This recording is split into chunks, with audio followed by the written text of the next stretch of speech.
Fala aí, docinhos, tudo bem com vocês? Na nossa última aula a gente falou sobre açúcar, tá lembrado? Bom, vamos recordar algumas coisas. O açúcar era um item de luxo, muito caro e estava até no enxoval das princesas europeias. Pessoal, mas quando os portugueses descobriram as Ilhas Atlânticas, eles começaram a plantar açúcar. E anos mais tarde, com medo das invasões francesas, eles decidiram ocupar o Brasil e trazer o açúcar para cá. Mas para isso, tinha que ter gente morando no território. Os portugueses tinham que sair da Europa e vir morar no Brasil. E aí, pessoal, como é que você faz para prender uma pessoa num território? Você tá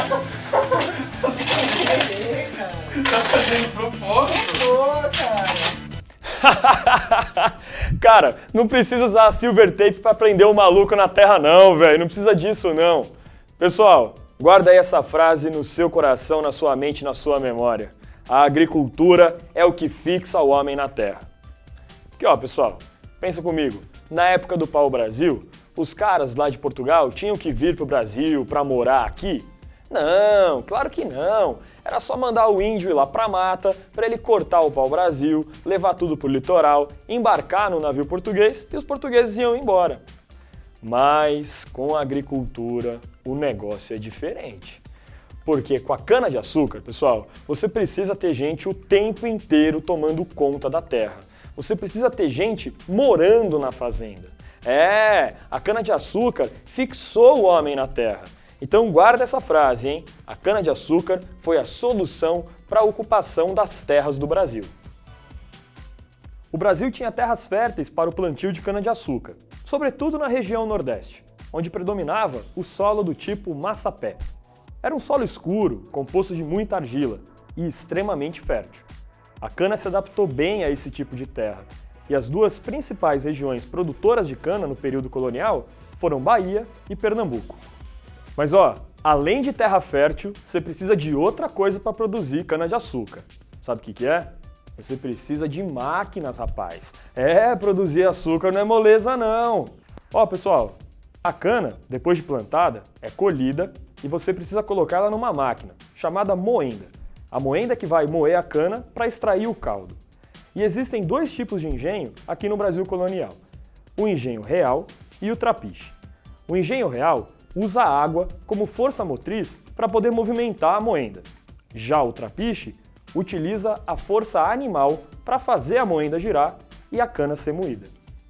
Depois de moer a cana, vai ser extraído o caldo de cana, que vai ser fervido. Depois de fervido, ele é colocado num recipiente de barro. Aí ele vai ficar uns 5 dias secando. Depois eles vão tirar de dentro do recipiente de barro um bloco de açúcar, o chamado pão de açúcar. Pessoal, é muita grana, muito investimento para montar tudo isso. E onde é que os portugueses vão arrumar essa grana para poder montar todo esse aparato aí do açúcar? Eles conseguem esse dinheiro com comerciantes portugueses e holandeses. Pessoal, é porque a Holanda era a principal distribuidora de açúcar no mercado europeu. E também a Holanda era um mercado consumidor muito forte. Bom, já temos terra, já falamos das máquinas. Tá faltando alguma coisa? Claro que tá, né, rapaz? Para produzir você precisa de mão de obra. E a mão de obra dos canaviais será predominantemente escrava negra africana. Aí você deve estar se perguntando, professor, por que não pegaram o índio para ser escravo? Era mais fácil, mais barato, já estava aí no Brasil, por que não usaram esses caras? Calma, jovem, calma, sabe de nada, inocente. Eles não usaram o índio por algumas razões muito simples. Primeiro, muito índio morreu quando os portugueses chegaram aqui, ou em guerra, ou por causa das epidemias, das doenças europeias. Uma outra razão é que os índios eram protegidos pela Igreja Católica.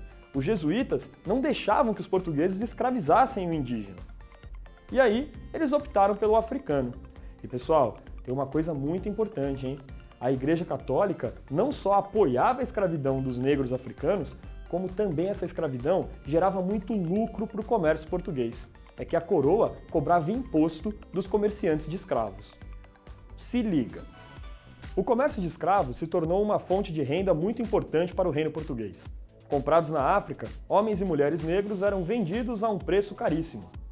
Quem enriquecia muito eram os traficantes de escravos, que abasteciam os engenhos da Bahia e de Pernambuco. Mas nesse comércio, a coroa portuguesa também cobrava impostos, o que impactou positivamente os cofres reais.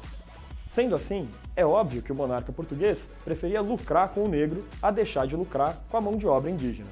No fundo, tudo era uma questão econômica. Rapaz, nos engenhos os escravos davam duro, viu? Faziam trabalho pesado. Plantavam a cana, colhiam, transportavam, ferviam o caldo de cana. Só serviço pesado.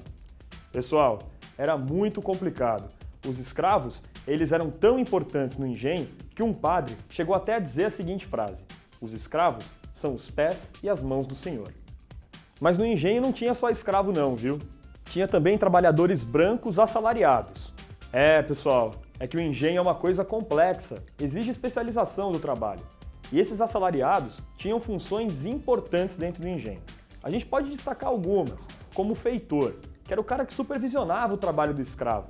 E se o escravo saísse da linha, ele ia lá e castigava. Tem também o mestre de açúcar.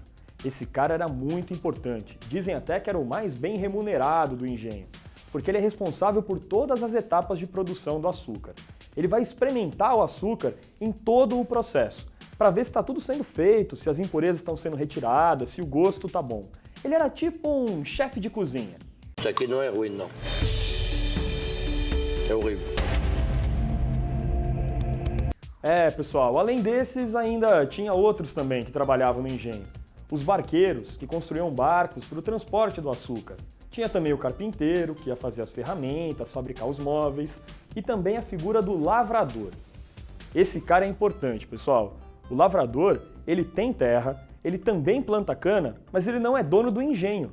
Então ele depende de um senhor de engenho para poder vender a sua cana e ver ela transformada em açúcar. Pessoal, quando a gente fala em engenho, tem que vir na sua cabeça um complexo produtivo. Engenho não é só plantação de cana e máquina não, viu? O engenho é muito mais que isso. Então agora eu vou te convidar para uma viagem. Vamos ver uma pintura que retrata um engenho durante a colonização do Brasil. Vem comigo. Se liga nessa pintura. Ela retrata um engenho no século XVII e foi produzida por um pintor holandês chamado Frans Post. Aqui no canto esquerdo temos a senzala. É o local que servia de moradia para os escravos negros africanos. Agora vamos ali para o lado direito, ali no fundo, se perdendo no horizonte. Ali está o canavial, a plantação de cana propriamente dita. O escravo derrubava a mata e plantava cana nesse lugar. Agora olha essa construção aqui, cheia de coluna. É a casa do engenho, lugar onde a cana é moída e o açúcar era fabricado. E acima da casa do engenho, a gente tem a casa grande, a moradia do senhor de engenho, do dono da fazenda. É ali que vivia sua família. Alguns escravos e escravas também trabalhavam ali, geralmente nos serviços domésticos. E olha só, lá no alto, para terminar a nossa análise de imagem, a gente tem a capela. A religiosidade também se fez presente no engenho colonial. As missas, os batizados, os casamentos, tudo era celebrado na capela. Os próprios escravos, quando chegavam da África, eram batizados na capela e recebiam até mesmo um nome cristão. Rapaz, que aula de hoje, hein?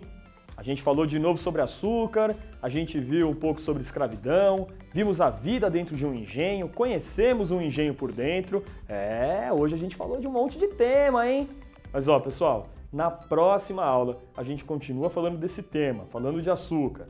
É que se a vida do senhor de engenho era muito doce, a dos escravos africanos não era não. Aliás, era bem amarga.